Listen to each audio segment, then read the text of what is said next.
noite a todos. Boa noite, acusação, excelências, colegas de mesa.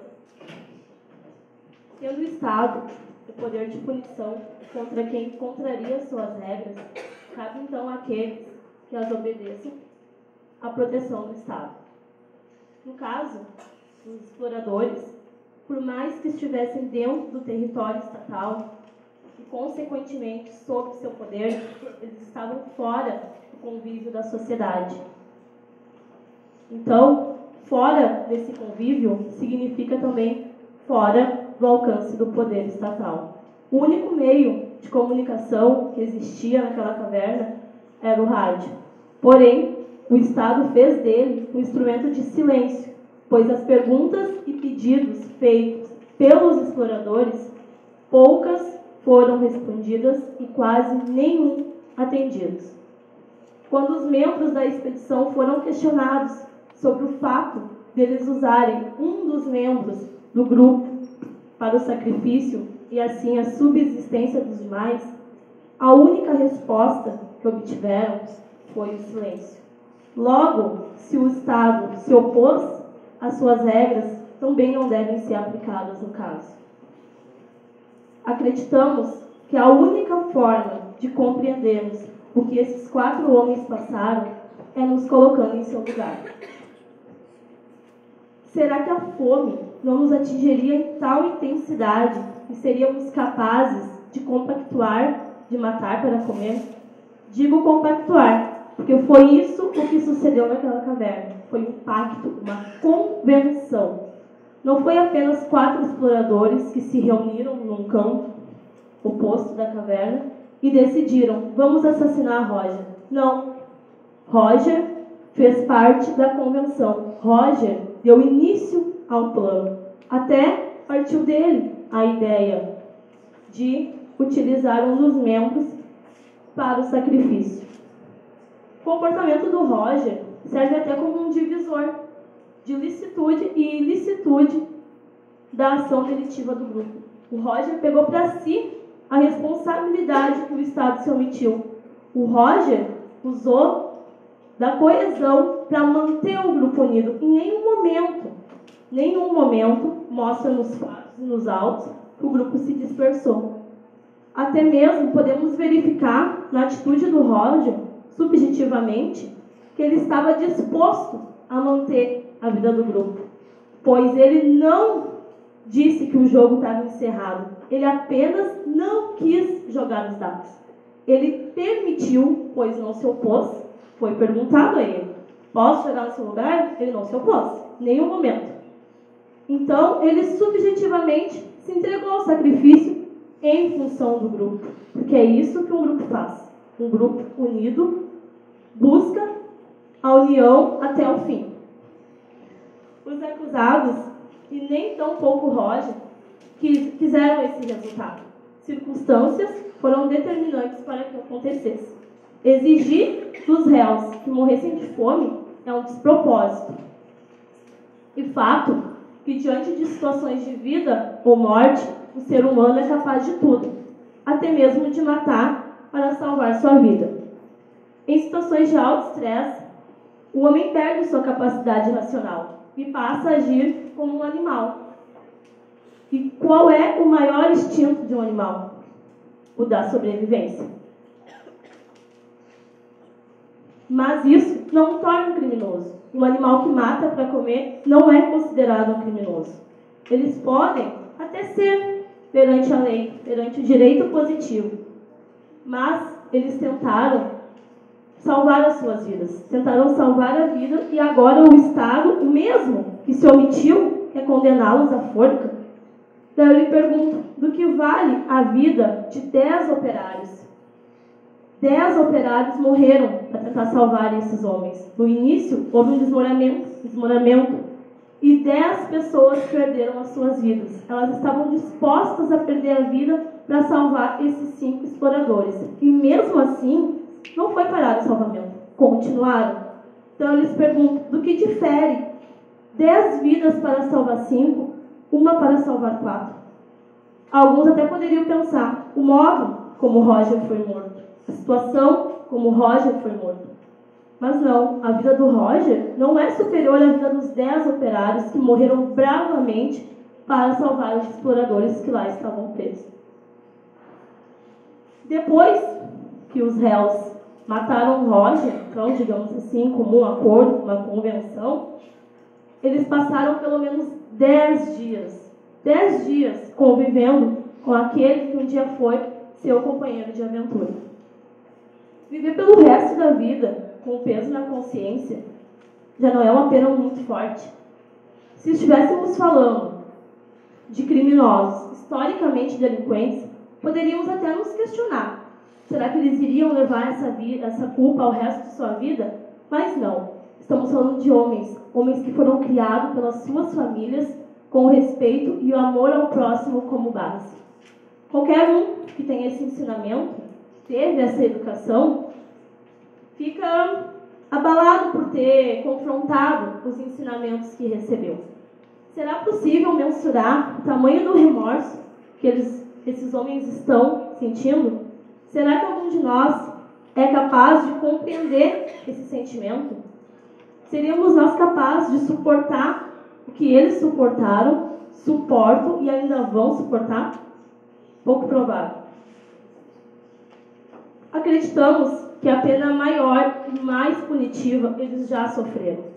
Conviver com a culpa não é tarefa fácil. Muitos acreditam que eles devem ser condenados de acordo com o que a lei estabelece. Mas, se essa lei parte de uma norma jurídica que tem como um dos seus fundamentos, em um dos seus direitos fundamentais, o direito à vida, quem pode condenar esses homens se a sua única intenção foi garantir a própria vida? Esses homens infligiram uma lei, fato, porém para salvar o bem mais valioso e precioso que tinham. Digo a vocês que condenar esses homens à morte é um ato simbólico do cumprimento do poder estatal, o mesmo poder que se omitiu, que não trouxe respostas. Acreditamos que a situação que hoje eles se encontram já está morto. Morto de culpa, morto de arrependimento, de remorso, e acreditamos que não há punição maior que essa. O que deve ficar claro é que os exploradores sobreviventes e mesmo o não sobrevivente estavam todos em estado alterado de personalidade. Tornaram-se agressivos animais em busca de alimento. A racionalidade humana morreu e aos poucos os 5 homens tornaram-se apenas animais. Animais não podem ser culpados por seus atos, pois há neles ausência da razão humana, ausência de discernimento para mensurar o que estão praticando. Todos os seres humanos são passíveis de erros, muitas vezes erros grotescos, como esse. Mas os homens de que se fala, nesse momento, estavam em uma situação em que certo e errado, por mais que tivessem a sua cabeça o entendimento do que é, pouco importava. O que importava, o que existia ali, era uma luta descomunal em busca da vida. Em uma disputa como essa, acirrada, logicamente, uma parte perde e a outra ganha. Se a manutenção da vida desses homens não fosse tão importante, então volto novamente ao fato, porque uma equipe de salvamento, mesmo após perder 10 membros, foi até o final. Em uma guerra, muitos homens perdem suas vidas para proteger um território e as pessoas que ali habitam. Na guerra contra o tempo, bravos operários lutaram durante 32 dias para salvar a vida de 5 exploradores, famintos e desesperados. E se todos tivessem morrido de fome, seria justo? Mas afinal, o que é justiça diante de uma situação em que a vida e a morte estão no mesmo patamar? Obrigada.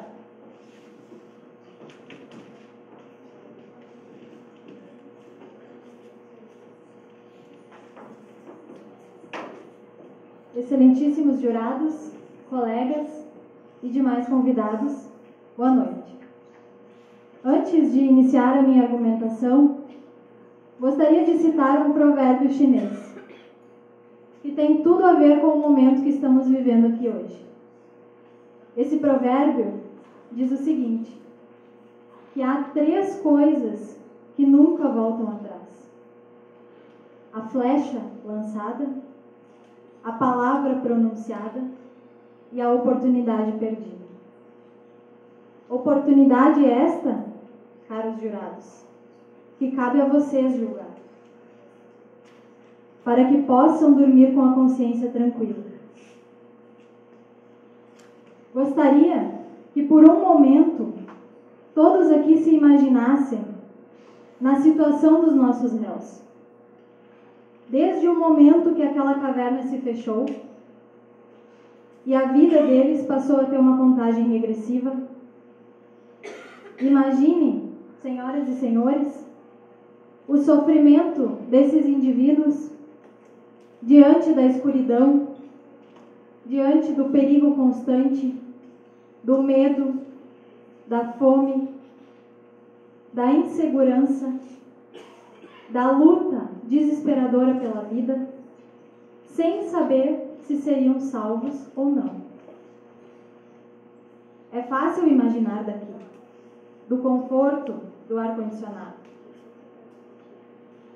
Certamente os sentimentos que se passaram na cabeça daqueles homens o tempo todo foi de angústia e à espera de um milagre.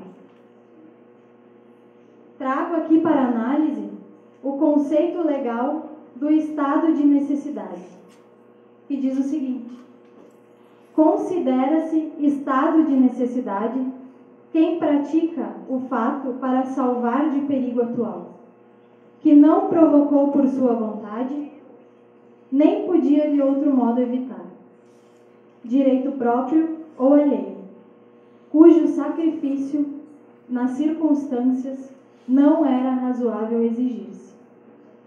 Agora pergunto a vocês, jurados, o fato ocorrido naquela caverna caracterizava ou não perigo? Havia entre todos um objetivo de sobrevivência? O que aconteceu foi provocado pelos nossos réus? E o sacrifício feito naquela caverna foi em defesa da vida? Isso é o estado de necessidade. Outro exemplo que podemos citar do estado de necessidade seria um naufrágio. Na disputa por um colete salva-vidas, quem daqui escolheria morrer? O estado de necessidade, ele requer situação de perigo atual, ameaça a direito próprio ou alheio, situação não causada voluntariamente pelo sujeito, inexistência de dever legal de enfrentar o perigo. Sendo que a situação de perigo, ela pode ser oriunda de conduta humana, de fato de um ser irracional ou de força da natureza. Esta é mais uma prova que a situação vivida pelos nossos réus foi de completo estado de necessidade. Reflitam, excelências. Como anteriormente já foi citado, referente ao valor das 10 vidas que foram perdidas para salvar outras 5, o mesmo valor de uma vida que foi perdida para salvar outras 4? Onde fica o papel do Estado, das autoridades, na prevenção de riscos àqueles indivíduos? E quanto ao contrato firmado na caverna pelos réus naquela luta desesperadora pela vida? Qual o valor daquele contrato? Pedimos perdão por acreditar que eles já sofreram o suficiente. Obrigada.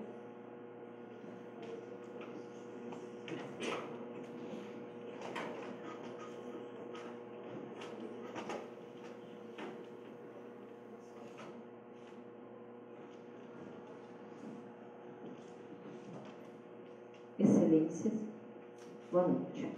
Jurados, colegas, convidados, muito boa noite. Inicio a minha defesa. Eu já ia fugir à regra. Não posso descer. Fazendo uma pergunta. Algum de vocês conhece, já ouviu falar sobre o susto da morte? Já sentiu aquele arrepio que nos faz segurar por um momento o ar que é nosso por direito e nós trancamos como se fôssemos os donos e seguramos até aquele frio passar e depois soltamos como se tivéssemos todo o poder sobre ele? Coloco isso, excelências, porque acredito fielmente que quando ocorreu o fato do desmoronamento da rocha de forma natural, que não foi culpa dos acusados, eles não planejaram, fechando assim a única saída, deixando-os sem outra alternativa a não ser a usar o direito de agir em estado de necessidade, em virtude de tal situação. Falando em circunstâncias, excelências, não podemos esquecer que eles, a partir desta necessidade, até mesmo consultaram alguns estudiosos, como nós, sobre a situação que estavam vivendo. E o que tiveram como resposta? O silêncio. E o silêncio, todo mundo sabe, que em determinada situação, ela é mais crucial do que qualquer coisa. Pode apunhalar, pode matar, pode nos levar ao desespero, ou até mesmo nos fazer sorrir. Mas naquele momento, o silêncio pode ter dado, quem sabe, uma decisão final ali. Coloco isso também porque eles consultaram um estudioso que para nós, na nossa vida, é muito importante. A equipe médica. Vocês com certeza, em algum momento, consultaram um médico. Ou um médico acompanhou alguma situação da vida de vocês. E o que aconteceu quando eles perguntaram sobre o médico, para o médico, se eles não se alimentassem? O médico disse que eles não sobreviveriam. Isso também pode ter dado a eles mais uma razão de tentar e ouvir aquele estudioso. Eu, por exemplo, um dia, ao me deparar num hospital, cuidando de meu pai, vendo a vida fugir por entre as mãos, saí correndo para lhe socorrer, bati numa porta, saí sem olhar para trás, pedindo socorro. Uma equipe, ao tentar salvá-lo, fez a mesma coisa, bateu na mesma porta, saímos pelo corredor e fomos para uma outra ala em que eles podiam dar socorro a meu pai. Que ficou ali naquele quarto, não sei. Quando chegamos num determinado espaço, levaram meu pai para dentro de um quarto e eu fiquei aqui. Nisso, veio um senhor com uma maleta preta, parecida com essas que algum de nós usa, com um olhar tranquilo, sorridente.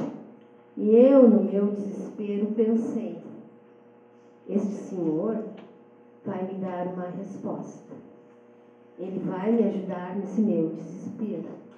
Porque o meu desespero era tanto, a minha tristeza era tanto, que eu já nem sabia mais o que fazer.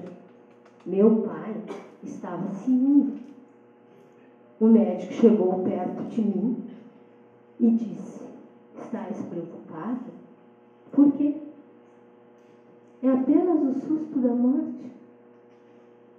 Eu cheguei. Naquele momento, eu nem sei se era eu mesmo. Eu gelei. Com certeza, se algum médico dissesse para vocês isso,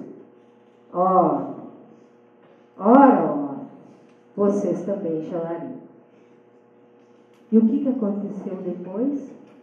O médico saiu caminhando. Guardo até hoje o toque-toque do passar do médico. Fazem 6 anos que eu guardo este barulho.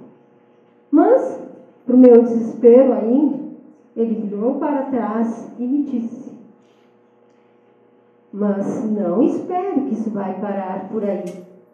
Outras vezes virão, até tudo terminar. Naquele momento, eu vi que as minhas esperanças estavam se indo. Tive a certeza que o meu pai não ia voltar para casa.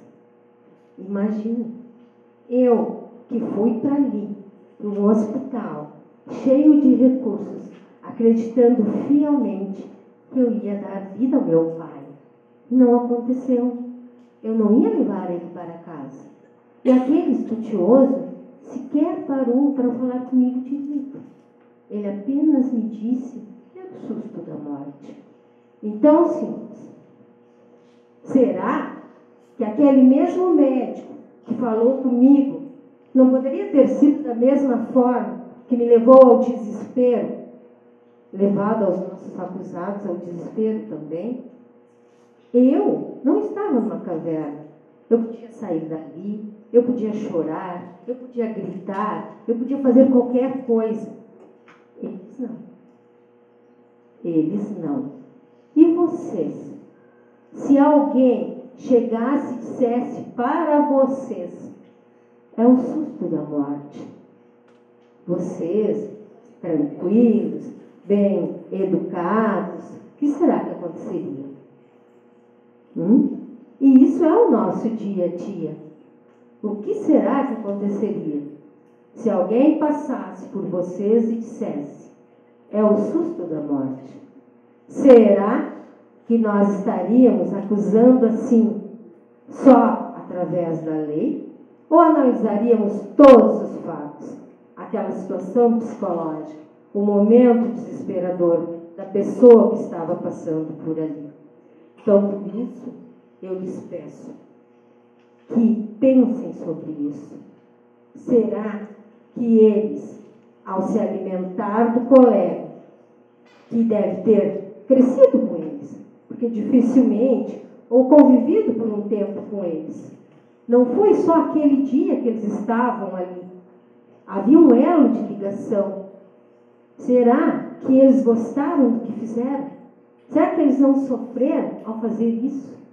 Será que quando eles se assustaram por ver a caverna fechada, não ficaram com medo de morrer?